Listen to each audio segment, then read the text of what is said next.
Justin Lishmi of HappyNeuron Pro, and today with me I have Natalie Mackenize of BIS Services in the UK. Natalie, it's great to have you today. Hi, thanks for having me. Let's talk about your organization, the BIS. So can you tell me what the BIS stands for and what kind of services that you provide? Yeah, absolutely. So, BIS services are brain injury support services. So, we provide rehabilitation in the community to individuals living with traumatic brain injury. They tend to be on the severe end of brain injury. They are all physically able, aside for some sort of vestibular issues or balance problems, but cognitively impaired to quite a severe level. We work with adults and children, varying ranges, up into sort of recent client this week at age 85, who's had a recent RTA. Wow. And from my understanding, you're a cognitive rehabilitation therapist. So what exactly does that entail and what kind of work do you do at the BIS? There is never 2 days the same. So our work is very individual, very personalised. So as I say, we work with a wide spectrum of cognitive deficits, from individuals who maybe have quite higher level deficits who are still able to work vocationally, they're able to go to university or college, down to clients who maybe are straight out of a rehab facility and we're looking at reteaching of functional skills right from the get-go. We're looking at setting up implementation of strategies.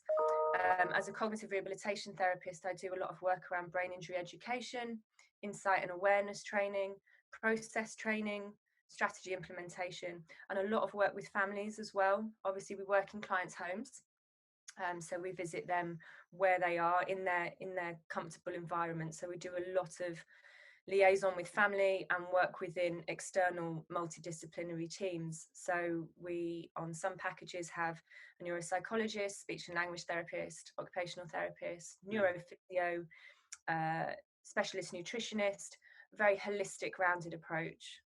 That's awesome. Your organization, where exactly are you located in the UK? So our offices are in Kent, in the southeast of England, but we cover all over the UK. And are a lot of your clients in primarily urban areas, or are they in rural areas, or kind of a mix of both? Both, both. Yeah, varies. Do you notice any differences between the clients that live in more urban areas versus clients that live in more rural communities? Any of the issues that they encounter? It's an interesting question. I mean, from a literally a practical perspective, clients that have lost their driving licenses who are in the rural areas struggle more because they cannot access the community as quickly and they can't have that sense of independence. Mm, And so that loss of independence is obviously often more marked. Um, in terms of clients that live in more built up areas, certainly prior to the pandemic, and something that we've seen as restrictions have lifted, is clients struggling with very busy places like big shopping centres, overstimuli, noise, hyperacuity, um, issues with fluorescent lights. Coming out of lockdown, we've had to really grade exposure again. So something that, going to a large supermarket beforehand that a client was quite adept at and was highly practiced, and those sort of connections right. were quite formed.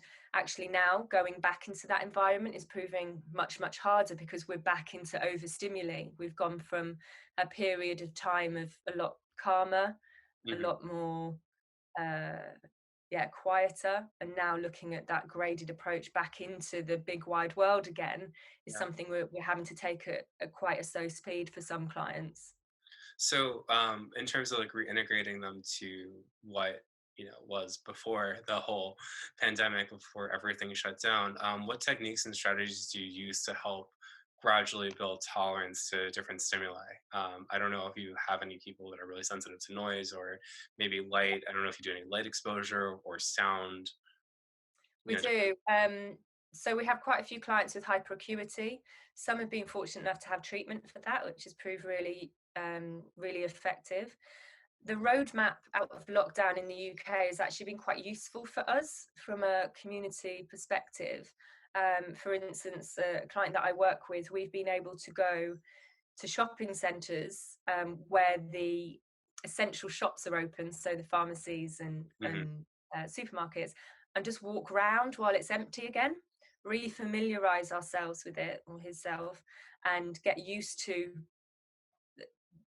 the environment, get used to the sounds, albeit there's not the crowds, but just visually being able to do that, practicing him driving there because he's just got his driving license back, Okay. and then assessing fatigue, whether or not he can drive back again. So again, it's actually been quite useful for us. We've sort of gone along with the roadmap in terms of our reintegration for clients. And there's some who quite rightly don't want to go back to how things were. The pandemic has actually had a positive effect on some.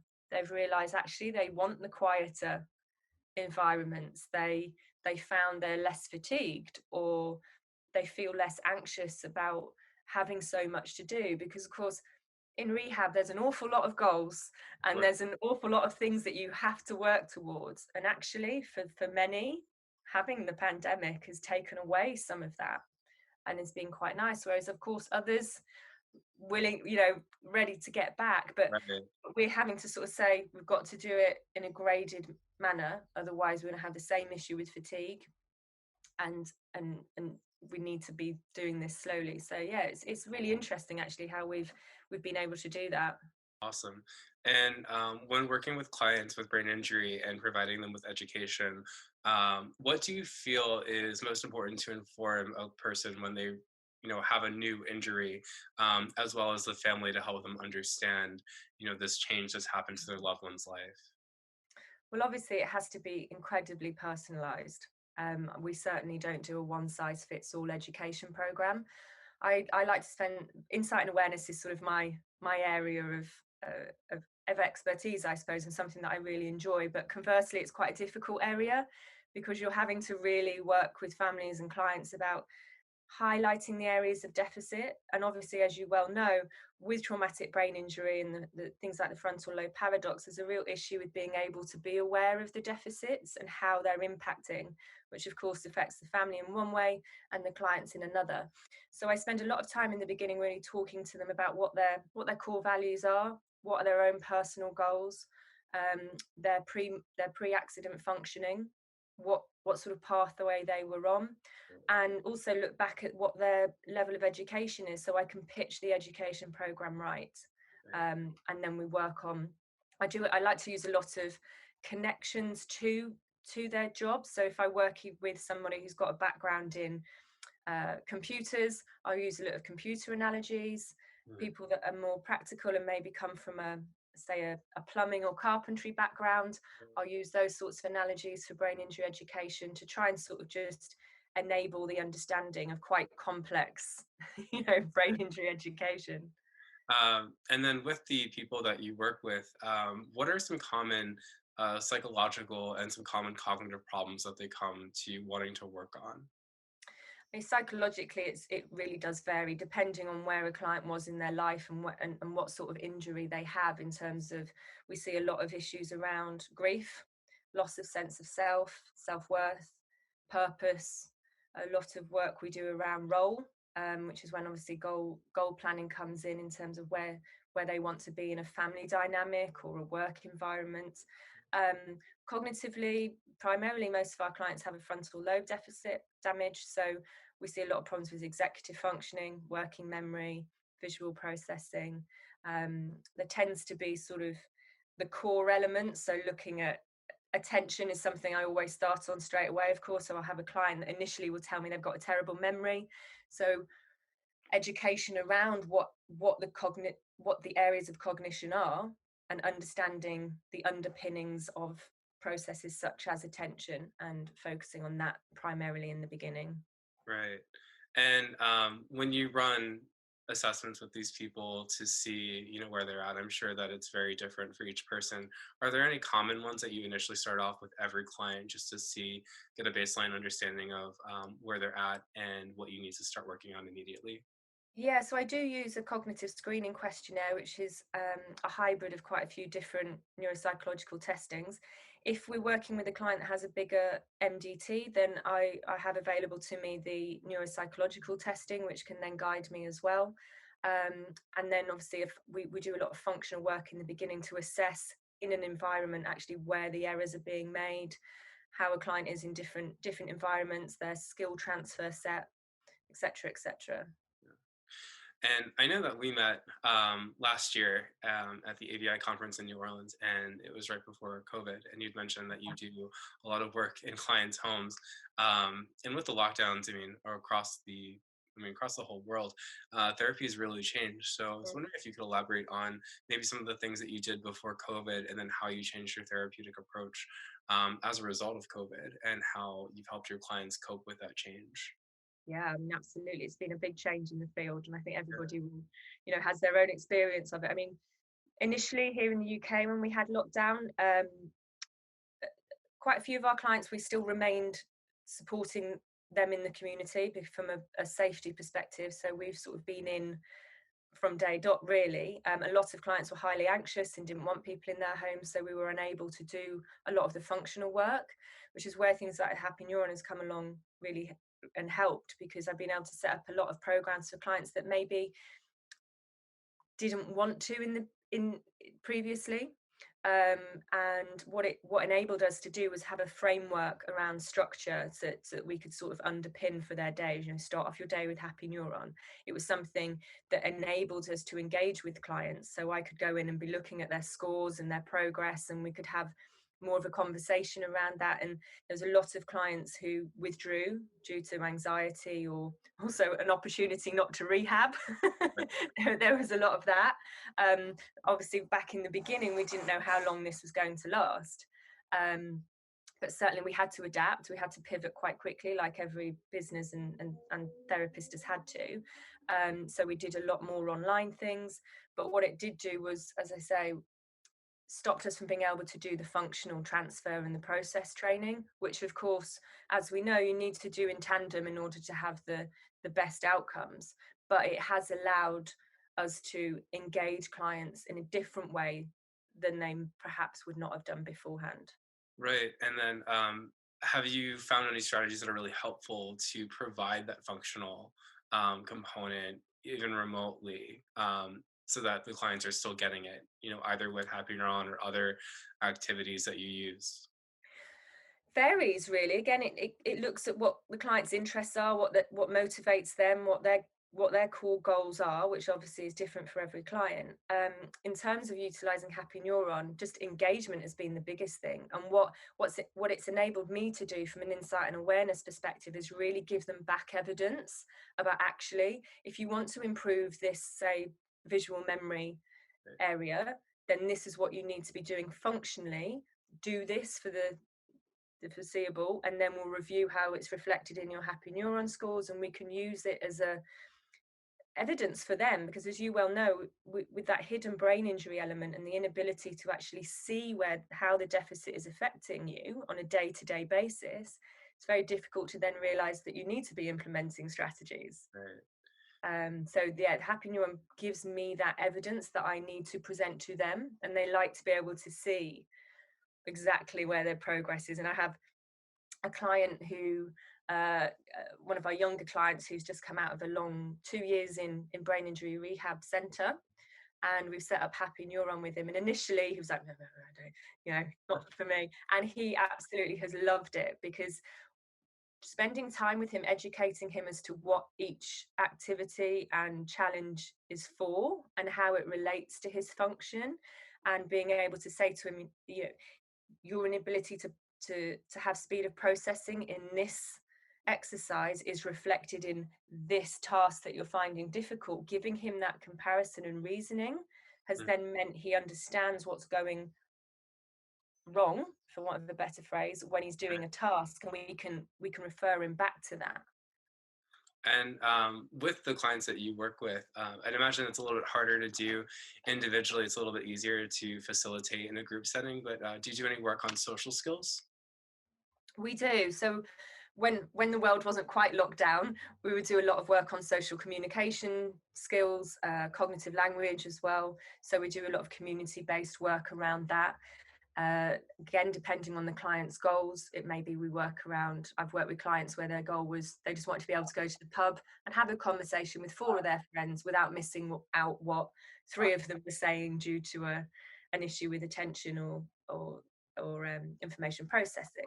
Right. So huge different sort of areas that we can look at, and whatever the client's goals are, we're very innovative. I can never say the word, but we do it a lot. No, We very really go sort of, if a client says, I want to do this, we will try and implement that any way that we can. So we're always coming up with new ideas. A client that we worked with a while ago, we still work with him. There was some visual processing errors, but he was a very active man, so we took him rock climbing and bouldering. So there was an oh issue. wow. We could work on scanning, and really making it a lot like real life, making it functional is really important. Yeah. How do you think the cognitive training component impacts mood and psychological function? They don't like it in the beginning. Oh. I'm thinking of a client recently, actually. So I set up a program for him. I've been working with him for about 6 weeks, and we're early in his rehab. We're very early in his recovery. Unfortunately, he's not had any other rehab up Wow. to this point, and we're a year post-injury. So there's not been any golden early strategy implementation. And then, of course, I come along and set up a program with him of exercises for him to complete that he found incredibly difficult. And he couldn't understand why he found it difficult, because they were straightforward.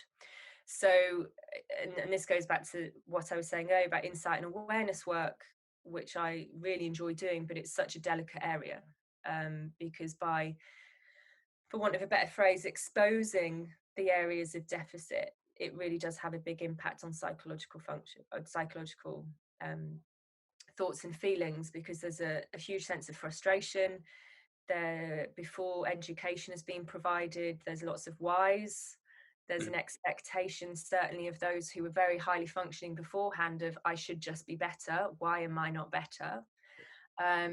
So that has to be handled quite carefully, and I don't tend to just leave them to it. There's a lot of checking in that goes on, and also just again giving them that education as to why they're finding it difficult, what the brain processes are doing, what the brain is finding difficult, in terms of especially things around finding new pathways and the speed of processing slowing down, and why errors happen. And we can go as deep as we need to with clients, depending on what their understanding is. I think that's really, really important, to just know that with that awareness that the thing with the digital platform is that the feedback is quick, isn't it? You can see very quickly what's not working for you, Right. which can lead to frustration. And I can always tell when I go on to check his results when it's been a bad day, because I can see that 20 minutes into his 40 minutes workout, he stopped, and I can look at the scores and quite quickly be able to see, okay, he's fatigued today, he's made more errors than usual, he's got to a point where he's just not able to continue. Right. No, and it's really interesting too to just see like how people have very different responses in terms of wanting to get back, and some people are realizing like this is really what they wanted the entire time. They just never really knew how to get it. Yeah, Um, and I know that you like had said before that a lot of the clients that you see, everyone's so different. But just like roughly, if you had to like estimate on average, like how long per session do you work with the client, and then how many weeks of treatment would someone come to the BIS and work with you? so it depends what type of program they're coming to. So if we're doing longer term rehab, where it's a team of rehab assistants, as I say, we can do anything from 2 hours a week of more what we call maintenance type tasks. So just ensuring that strategies are being implemented, there's calendar management, etc., up to 24-hour packages. If I'm doing an intensive cognitive rehab package, tends to be about 2 hours a week face to face, with virtual work in between, me monitoring things like HappyNeuron and setting person specific activities. That would be about 6 months. Awesome.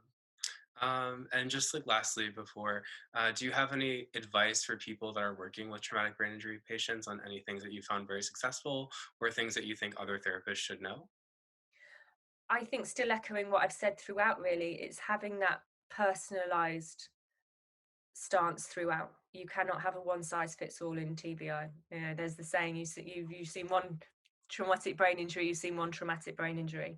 Everybody responds differently, and there will always be times where you've tried literally every tool in your toolbox and there's still something missing, and that constant sort of professional development is really important. And I've started doing a lot more work with people with brain injuries and ADHD, and again, HappyNeuron's been quite good for that in terms of engagement. I found, because clients with ADHD, either a post-accident diagnosis or pre, there's also different ways of working with them, because then we're working with even more difficulties with executive functioning and impulsivity. And I think it's important for any treating therapist to understand what the differences are. So it's hard to pinpoint what's ADHD, what's brain injury, but Right. the overlay of each really can impact that toolbox that you have. When it doesn't quite work, actually then looking to see if there's something else as well. And um, and that's actually really interesting because I think a lot of people don't think about other comorbid conditions along with brain injury. Usually, people think that's kind of it that someone else is dealing with. What? How do you approach, working with someone that has ADHD and TBI? Flexibly. Again, I'm sure lots of other therapists would agree. You know, often the time you turn up and you have a plan for that session, but clients may have different ideas. Their impulsive behaviours since your last session have put pay to what your plans were today, and just being able to adapt and be flexible. But also, I think we really now do have to be looking at other things that may be happening as well. And again, that's where that spending a lot of time with them and family members to find out what they were like before. I've seen all too often in the past, a goal being set for a 20-year-old 21-year-old male to cook 3 times a week. He never cooked a meal in his life beforehand. That. And I think there's less and less of that. There is certainly more of a push towards really finding out what people want, Mhm. and what their long-term goals are, but remembering the people that they were before are still present. Those personality traits and those values may have altered, but the core of them is still remains. Yeah, and I think it's really helpful and really needed to remind them of that because I know a brain injury can then become someone's identity and they think, oh my God, I'm this person and there's no hope. I'm not ever going to be who I was before. Well, that's not Yeah, necessarily true. You're always going to be you. It's just a different form of you. And that's yeah. okay. Absolutely. I like to sort of talk to them about, it's not a new you, it's a version 1.1 or 1.2. We all have different versions of ourselves, but and looking at sort of the post-traumatic growth positives as well, being able, but that comes later with that sort of higher level awareness. Yeah. Um, Could you elaborate maybe on that? Because I don't think that's yeah. something that's really commonly discussed. No, so again, it's very much dependent on the client and their sort of psychological profile, and if they're ready to sort of look at looking at, yeah, that post-traumatic growth that can come out of a life-changing event. I have lots of clients who will actually say, after a few years, it takes us a while to get there. There's still things that they struggle with, but actually it made them realize what was important, how their values have changed, certainly in terms of things like family life, or not being tied to their work or married to their work. But that comes with a lot of work on insight and awareness. Certainly trying to look at the positives early on is going to be met with a lot of resistance, of course. um, but yeah, that new version of self, I think, is a really, it can be quite exciting to be part of that process. And again, working with the families around that is also important, because a lot of the clients may not have an accurate representation of life before, Mhm. and it's important to have that input from families. Yeah, and the metacognitive approach is just so, it's not commonly discussed, but it's so important. So important, and it's important for all of us. We all need to do it a bit more, but certainly, yeah, enabling clients to actually be part of that process and realize that it's not over. And that, certainly a client of mine, he's like, I will do things now that I never would have had the opportunity to do. which is, I think is great when you get to that stage. Natalie, thank you so much for meeting with me Natalie, today and thank you so sharing your much for meeting with me expertise. I today look and forward to sharing your meeting with you in the expertise. I future. look forward to meeting with you in the If future. any of the other If therapists who are any watching of this the video have other any therapists who are questions, is there watching any this way video that have they any can get in touch questions, with is you? there any way that they can get in touch with Absolutely. you? They can go onto our Absolutely. website, They which is can go onto our website, which is www.thebis.co.uk, and all our contact www.thebis.co.uk, details are on and there. all our contact Awesome. details are Many on there. thanks. Have a great Awesome. rest Many of your day. thanks. Have And a you. great Thank rest of your you. day. And you. Thank you.